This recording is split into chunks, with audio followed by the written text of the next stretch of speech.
सभी ग्रामीण सेवा, पटपट सेवा, कैश सेवा, जितने और दूसरे भाई बहन आए हुए हैं, सब लोगों को मेरा नमस्कार। दोस्तों, सबसे पहले तो ये बताओ, पिछले 1 महीने में पुलिस वालों ने कुछ पैसे लेने कम करे कि नहीं करे? करे उन्होंने? करे। थोड़ा सुधार तो हुआ है। हाँ जी, बहुत सुधार हुआ है, बहुत सुधार हुआ है। भैया हिलो नहीं, आप बैठो तो। 28 दिसंबर को सरकार बनी थी अपनी। उसके बाद 28 दिसंबर को सरकार बनी थी और सरकार बनने के 2 दिन पहले इन्होंने सीएनजी के रेट बढ़ा दिए। सरकार बनने के बाद कई लोग आए मेरे पास, कई ऑटो वाले भाई भी आए। कुछ लोगों ने आके कहा जी ऑटो के रेट बढ़ाओ। कुछ लोगों ने आके ये भी कहा कि अरविंद जी, हम जानते हैं कि आपको, आपकी सरकार को बदनाम करने के लिए इन्होंने ये रेट बढ़ाए हैं और आप चिंता मत करना, हम आपके साथ हैं। आप रेट नहीं भी बढ़ाओगे तो हम आपके साथ हैं। दोस्तों, मेरी आंखों में आंसू आ गए जब कुछ ऑटो वाले ने कहा, लेकिन मैंने उनको बताया कि थोड़े दिन इंतजार करो, हम सुप्रीम कोर्ट में जा रहे हैं सीएनजी रेट के खिलाफ। और दिल्ली सरकार ने सुप्रीम कोर्ट में याचिका दायर करी और जिस दिन सुप्रीम कोर्ट में हमने याचिका दायर करी, केंद्र सरकार ने कहा भाई हम अपने रेट वापस ले रहे हैं और 15 रुपए कम कर दिए।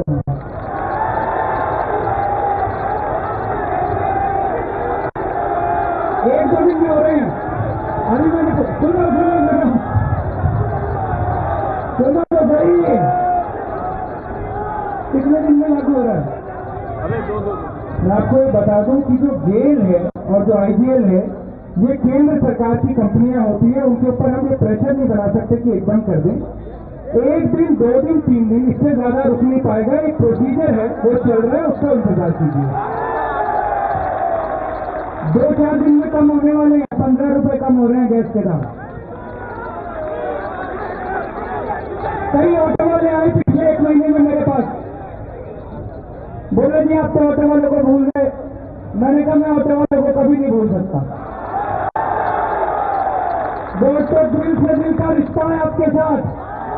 आम आदमी पार्टी अगर जीती है चुनाव तो उसमें बहुत भारी योगदान ऑटो वालों का था। हमारे पास पैसे नहीं थे चुनाव लड़ने के, लेकिन ऑटो वालों ने अपने ऑटो के पीछे जो पोस्टर चिपकाया और जो हर सवारी को वोट देने के लिए बोला, तो उसका बहुत बड़ा योगदान है दोस्तों। तो ऑटो वालों को हम नहीं बोल सकते। मैंने उनको कहा, जब जितने ऑटो वाले मेरे पास आते थे कि भैया थोड़ा सा समय दे दो, मैं कुछ करके दिखा दूं तब आऊंगा आपके पास।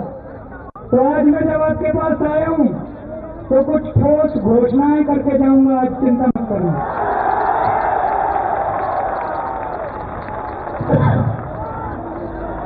लेकिन उसके पहले मैं 2-4 बात और करना चाहता हूं। ऑटो की बात भी करेंगे, 2-4 बात और करना चाहता हूं। दोस्तों, पिछले 1 महीने में हमने दिल्ली में भ्रष्टाचार कम करने की बहुत कोशिश करी है। जैसे ही हमारी सरकार बनी, हमने ऐलान करा कि अब अगर दिल्ली में कोई आपसे पैसे मांगे तो मना मत करना, सेटिंग कर लेना उससे, उसकी रिकॉर्डिंग कर लेना और रिकॉर्डिंग करके मेरे को लाके दे देना, उसको गिरफ्तार करा लेंगे, उसको जेल भेजेंगे। आपसे भी मैं कहना चाहता हूं, अगर कोई पुलिस वाला आपको तंग करे, मोबाइल फोन सबके पास है, पुलिस वाला तंग करे, जेल के अंदर रिकॉर्डिंग ऑन कर देना और जब वो पुलिस वाला पैसे मांगे, वो सारी रिकॉर्डिंग हो जाएगी जेल के अंदर। मेरे को लाके दे देना, उनको जेल भेज देंगे। अब कोई पैसे मांगे अगर आपसे, मना मत करना। जब से हमने ऐलान करा है, हमने जेल तो करते हैं, हमने जेल तो 4 या 5 लोगों को भेजा है बस। लेकिन पूरी दिल्ली के अंदर मेरे को बताया जा रहा है कि खौफ फैल गया है पूरी दिल्ली के अंदर। अब सारे अफसरों को लगता है रिश्वत मांगने के पहले उनको लगता है कहीं रिकॉर्डिंग तो नहीं कर लेगा ये। तो दोस्तों थोड़ा थोड़ा सुधार हुआ भ्रष्टाचार के अंदर। अब हमने ऐलान करा कि हम जन लोकपाल बिल पास करेंगे। जन लोकपाल बिल 14 तारीख से 13 तारीख से दिल्ली विधानसभा का सत्र बुलाया है। उस दिल्ली विधानसभा के सत्र में हम लोग जन लोकपाल बिल पास करेंगे। वही लोकपाल बिल जिसके लिए अन्ना हजारे जन करा था वो दिल्ली में पास करेंगे। अब अगर कोई मंत्री भी चोरी करेगा, मैंने अपने हाथ काट के आपके हाथ में दे रहा हूं मैं, अगर मैं भी कल को भ्रष्ट हो जाऊं, मेरी शिकायत कर देना, 6 महीने में जेल चला जाऊंगा मैं। मेरी संपत्ति जब्त हो जाएगी। हमारा कोई मंत्री भ्रष्टाचार करे, हमारा कोई अफसर भ्रष्टाचार करे, लोकपाल को जाकर शिकायत कर देना, 6 महीने के अंदर जेल हो जाएगी उनको, उनकी संपत्ति जब्त होगी, उनको नौकरी से बर्खास्त कर दिया जाए। हमने ये कानून बनाया और कल से टीवी चैनलों पे चल रहा है कि आम आदमी पार्टी का जन लोकपाल बिल गैर संवैधानिक है, संविधान के खिलाफ है। बताओ जी, भ्रष्टाचारियों को जेल भेजना संविधान के खिलाफ है? संविधान के खिलाफ है। बताओ जी, भ्रष्टाचारियों को जेल भेजना संविधान के खिलाफ है क्या? ये सारी पार्टियां कह रही हैं। एक सॉलिसिटर जनरल साहब हैं, वो कह रहे हैं, दिल्ली के लेफ्टिनेंट गवर्नर कह रहे हैं, ये बीजेपी वाले कह रहे हैं, ये कांग्रेस वाले कह रहे हैं कि भाई भ्रष्टाचारियों को जेल मत भेजो, आम आदमी पार्टी का लोकपाल बिल गैर संवैधानिक है। दोस्तों, राजा ने 2 लाख करोड़ रुपए चोरी कर लिए, किसी ने नहीं कहा संविधान को खतरा पैदा हो गया। कलमाड़ी 70,000 करोड़ रुपए चोरी कर लिए, किसी ने नहीं कहा संविधान को खतरा है। लेकिन जब हम कह रहे हैं भ्रष्टाचार करने वालों को जेल भेजो, तो कहते हैं संविधान को खतरा है, संविधान खतरे में पड़ गया। मैं सोच रहा था, बाबा साहब अंबेडकर ने इतना बढ़िया संविधान बनाया था, उनको क्या पता था अगर उनकी आत्मा आसमान से देख रही होगी तो बड़ी तकलीफ हो रही होगी। इन कांग्रेसी और भाजपा वालों ने उनके संविधान का क्या हाल करके छोड़ दिया।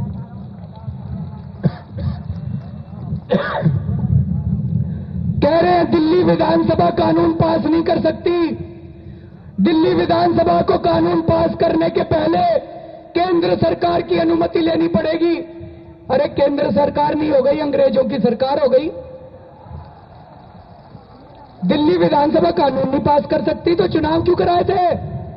चुनाव कराए थे, एमएलए बनाए थे, विधायक बनाए थे, मंत्री बनाए थे, मुख्यमंत्री बनाया था, तो कानून पास करने के लिए तो बनाया था। अगर केंद्र सरकार ने कानून पास करने थे तो चुनाव क्यों कराए थे? कह रहे गैर संवैधानिक है, संविधान के खिलाफ काम कर रहा है केजरीवाल। केजरीवाल संविधान के खिलाफ काम नहीं कर रहा, केजरीवाल भ्रष्टाचारियों को जेल भेजने का काम कर रहा है। इसलिए सारे इकट्ठे हो गए, देश के सारे भ्रष्टाचारी इकट्ठे हो गए। ये बीजेपी के अंदर बैठे हुए भ्रष्टाचारी, कांग्रेस के अंदर बैठे हुए भ्रष्टाचारी, और कई बड़ी बड़ी कंपनियां हैं। सारी कंपनियां भ्रष्टाचारी नहीं है, कई अच्छी भी हैं, लेकिन कुछ भ्रष्टाचारी कंपनियां ये भी मिल गई इनके साथ। और मीडिया के अंदर भी कुछ भ्रष्टाचारी बैठे हैं, मीडिया के अंदर भी कुछ लोगों ने पैसे खा रखे हैं। ये मीडिया वाले कुछ लोग, ये कंपनी वाले कुछ लोग, ये नेता और ये कुछ अफसर भ्रष्टाचारी, ये इकट्ठे हो गए और उन्होंने आम आदमी पार्टी को बदनाम करना चालू कर दिया। अरविंद ने 4 कमरों का घर ले लिया, अरविंद ने गोलगप्पे खाए तो चटनी ज्यादा खा ली, अरविंद ने आज नया स्वेटर क्यों पहन लिया, अरविंद ने नई सैंडल खरीद ली, अरविंद ने भ्रष्टाचार कर दिया।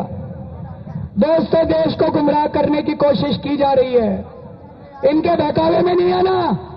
ये सारे इकट्ठे हो गए हैं और इस देश की जनता इनको सबक सिखाएगी, क्योंकि जिस दिन देश का आम आदमी खड़ा हो जाता है तो बड़े बड़े सिंहासन डोल जाते हैं दोस्तों।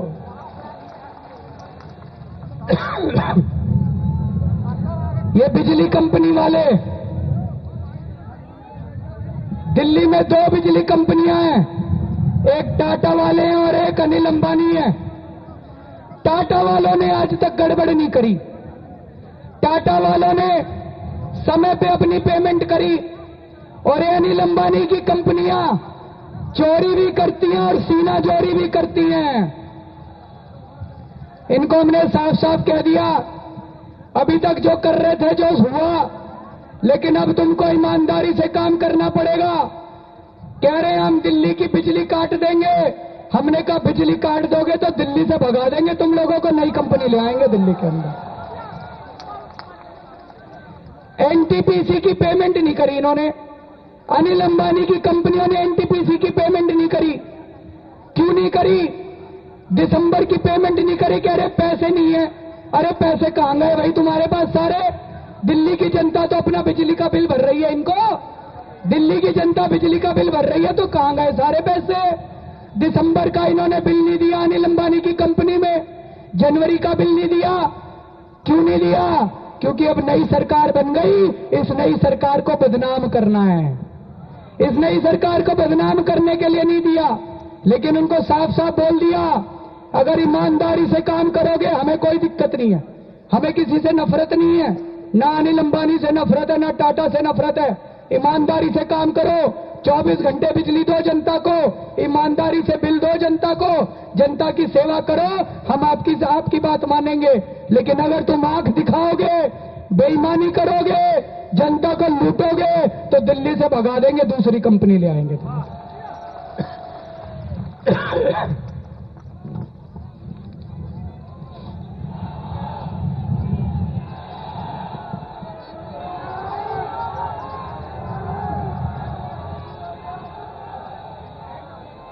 2 मिनट बैठ जाओ, बैठ जाओ, बैठ जाओ।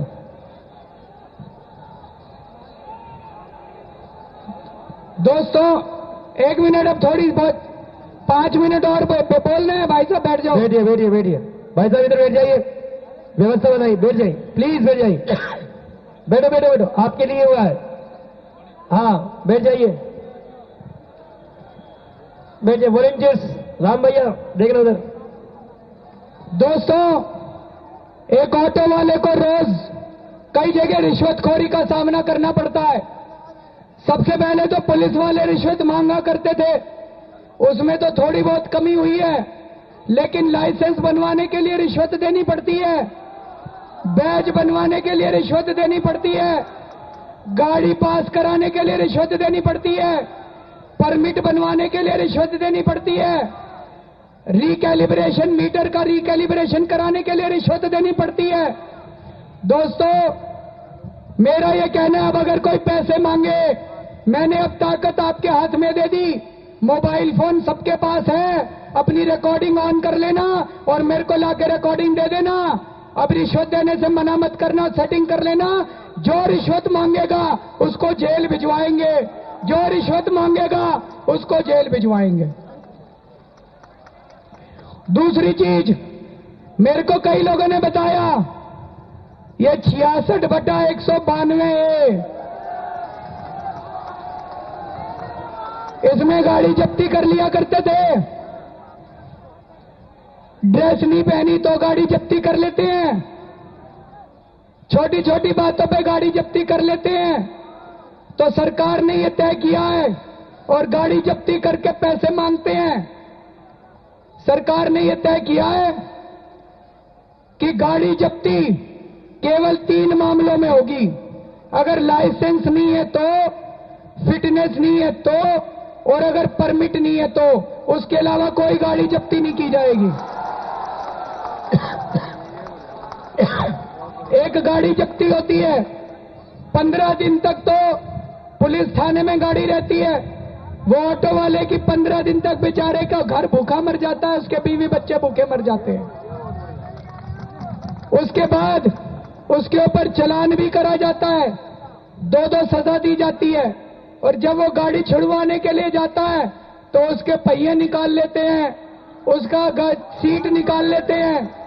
तो दोस्तों, गाड़ी जब्ती का यह धंधा बंद किया जाएगा। केवल फिटनेस अगर नहीं है, लाइसेंस नहीं है या परमिट नहीं है, तब गाड़ी जब्ती की जाएगी, नहीं तो कोई गाड़ी जब्ती नहीं की जाएगी। जिंदाबाद जिंदाबाद। दोस्तों, 5,500 ऑटो को दिल्ली और एनसीआर का परमिट जारी किया गया है। अब दिल्ली वाले ऑटो भी गाजियाबाद भी जा सकते हैं, एनसीआर के इलाके में जा सकते हैं। अभी 5,500 ऑटो को किया गया है। हम कोर्ट में सिफारिश करके और भी संख्या को बढ़ाएंगे ताकि दिल्ली के ऑटो एनसीआर के अंदर भी जा सके।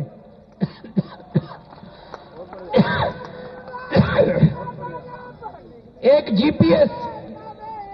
जीपीएस के मामले में कई लोग आए थे मेरे पास। मैंने कहा भाई जीपीएस तो लगवाना पड़ेगा। तो उन्होंने कहा जी, आज जो मीटर और जीपीएस एक साथ आता है उसकी ऑफिशियल कीमत 13,500 है, लेकिन बाजार में जब हम लेने जाते हैं तो 18,000 में दिया जाता है ब्लैक में। गलत तो नहीं बोल रहा भाई साहब?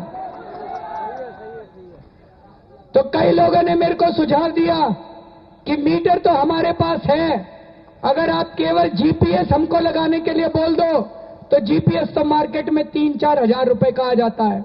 हम जीपीएस अलग से लगवा लेंगे, हमें जीपीएस लगवाने में कोई दिक्कत नहीं है। तो दोस्तों, इसकी एक नीति बनाई जा रही है, इसके ऊपर एक पॉलिसी बनाई जा रही है।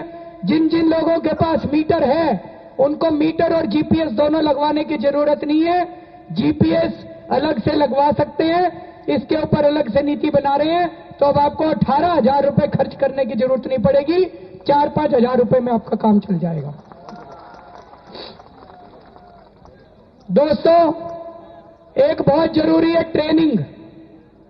मेरे पास कुछ लोग आए थे, कई ऑटो वाले आए थे, बोले जी आप बार बार महिला सुरक्षा की बात करते हैं, हम महिलाओं की सुरक्षा करने के लिए तैयार हैं। ऑटो वाले दिल्ली में महिलाओं की सुरक्षा करने के लिए तैयार हैं। बहुत सारे ऑटो वाले हैं जो बहुत अच्छे हैं, कुछ ऑटो वाले हो सकते हैं जो गलत काम भी करते हैं। भाई, हर समाज के अंदर अच्छे बुरे लोग होते हैं। कुछ ऑटो वाले गलत काम कर सकते हैं, लेकिन अमूमन दिल्ली के ऑटो वाले बहुत अच्छे हैं। उन्होंने कहा जी हम महिलाओं को सुरक्षा देंगे, हमारी माँ है, हमारी बहनें हैं, तो उनकी भी हम ट्रेनिंग करवाएंगे। सौरभ भारद्वाज ने एक ट्रेनिंग का प्रोग्राम शुरू किया है। ऑटो वालों की ट्रेनिंग करेंगे कि सवारियों से किस तरह का बर्ताव किया जाए। ऑटो वालों से ट्रेनिंग करेंगे कि जो विदेशी हमारे दिल्ली में आते हैं उनका किस तरह से उनके साथ बर्ताव किया जाए। और ऑटो वालों की ट्रेनिंग करेंगे कि अगर आपको कोई गलत काम कहीं होता हुआ दिखता है तो उसकी भी रिपोर्ट आप लोग कर सकते हैं। तो पुलिस की भी आप मदद कर सकते हैं, अपराध कम करने में भी आप लोग मदद कर सकते हैं। लेकिन दोस्तों, जो मैंने आज अनाउंसमेंट किए, ये आपकी कुछ समस्याओं का समाधान है। मैं ये नहीं कह रहा सारी समस्याएं सॉल्व हो गई, धीरे धीरे सारी समस्याओं का समाधान निकालेंगे। एक और, हर साल 1 अप्रैल से कोई फॉर्मूला बनाएंगे। हर साल 1 अप्रैल से आप लोगों का ऑटो का किराया रिवाइज किया जाएगा। अगर महंगाई बढ़ेगी आपका किराया बढ़ा दिया जाएगा, अगर महंगाई घटेगी आपका किराया घटा दिया जाएगा। फॉर्मूला बना लिया जाएगा। लेकिन मेरी अब आप लोगों से एक विनती है, दिल्ली की जनता आपसे बहुत नाराज है कि नहीं है? है, सच सच बोलो, है। दिल्ली की जनता बहुत नाराज है आपसे। सबसे दिल पे हाथ रख के बताओ, हम ओवर चार्जिंग करते हैं कि नहीं करते? करते हैं। ये अच्छी बात है, गरीब आदमी ईमानदार होता है, मान लेता है। ओवर चार्जिंग करते हैं कि नहीं करते? रिफ्यूजल करते हैं कि नहीं करते?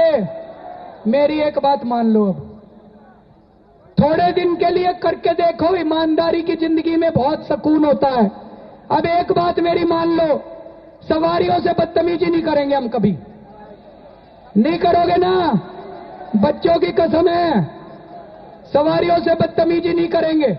कोई सवारी आएगी, हाथ जोड़ के उसका सामान आप अपने हाथ से उसका सामान अपने ऑटो में रख दो, देखो कितनी सीस देके जाती है, कितना आशीर्वाद देके जाती है।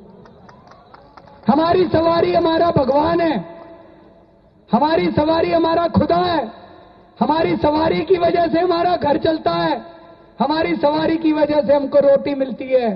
अपने खुदा को, अपने भगवान को नाराज करके हमारे घर में बरकत नहीं हो सकती। इसलिए मेरी हाथ जोड़ के विनती है, रिफ्यूजल मत करना, ओवर चार्जिंग मत करना। मैं आपके लिए लड़ूंगा दिल्ली के अंदर, लेकिन जब मैं दिल्ली की जनता में जाता हूं तो लोग कहते हैं आप ऑटो वालों का साथ देते हो, ऑटो वाले बदतमीजी करते हैं। मैं कहता हूं भाई ऑटो वालों को सिखाएंगे, ऑटो वाले गरीब आदमी हैं, ऑटो वालों की ट्रेनिंग करेंगे, ऑटो वालों को साथ लेके चलेंगे। दिल्ली की जनता और ऑटो वालों दोनों मिलकर दिल्ली के ऑटो सेक्टर को सुधारेंगे। इसलिए आज मैं आपसे विनती कर रहा हूं, आपकी सारी समस्याओं का समाधान करने मेरी जिम्मेदारी है, मैं करूंगा। मैं कुछ ना करूं तो मेरे को कह देना, मैं कुछ ना करूं तो मेरे को कहना, लेकिन मेरी आपसे विनती है कि दिल्ली की जनता को खुश कर दो। यह दिल्ली की जनता आपको दुगने दाम दे देगी ऑटो के, अगर दिल्ली की जनता खुश हो गई तो। एक और हम पॉलिसी निकालने जा रहे हैं। शाम को जब आप घर जाते हो तो आप अपनी तख्ती लगा लिया करो, तख्ती पे लिख दिया करो कि किधर जा रहे हो। अगर तख्ती लगी होगी तो रिफ्यूजल का मामला नहीं बनाया जाएगा आपके खिलाफ। झूठ बोल रहा है, झूठ। लेकिन एक और बात है जी, 90% ऑटो वाले अच्छे हैं, 95%, 99% अच्छे हैं। लेकिन अगर कोई ऑटो वाले बदमाशी करें तो आप लोग मानोगे कि उनके खिलाफ तो सख्ती करनी पड़ेगी। करनी पड़ेगी कि नहीं करनी पड़ेगी? करनी पड़ेगी। तो ये अपना जो ऑटो वाला नंबर था 42400400, इस नंबर पे इस नंबर पे अब हम अच्छे लोगों को बिठा रहे हैं। अगर किसी ऑटो वाले को कोई परेशानी हो, इस नंबर पे फोन करना, हम आपकी परेशानी दूर करेंगे। अगर किसी को अभी नहीं है, अब करेंगे, अभी नहीं है, मेरे को पता, अब करेंगे। 1 हफ्ते का टाइम दो, इसके ऊपर ट्रेन करके हम बिठा रहे हैं लोगों को। 1 हफ्ते बाद से यह नंबर दोबारा चालू करेंगे। अगर किसी सवारी को दिक्कत होगी वो भी इस नंबर पे फोन करेगी। सवारी अगर मान लो कहती है कि ऑटो वाला बदतमीजी कर रहा है जी, उसी टाइम उस नंबर पे ऑटो वाले से भी बात करेंगे, सवारी से भी बात करेंगे। फिर भी अगर ऑटो वाला नहीं मानता, फिर हम उसके खिलाफ कार्रवाई करेंगे। पहले दोनों में सहमति बनाने की कोशिश करेंगे, लेकिन फिर भी अगर ऑटो वाला नहीं मानेगा, फिर उसके खिलाफ कार्रवाई की जाएगी दोस्तों। और यहां पे कई सारे ग्रामीण सेवा के, फटफट सेवा के, इकोनॉमी कैब के कई साथी आए हैं, उनकी भी कई सारी समस्याएं हैं दोस्तों। मैं उनके साथ भी बैठूंगा, अलग से उनकी समस्याओं को भी समझूंगा और उनकी समस्याओं को भी एक बारी दूर करने की कोशिश करेंगे। आप लोग आज इतनी भारी संख्या में यहां मौजूद हैं, आप सब लोगों का बहुत बहुत शुक्रिया। भारत माता की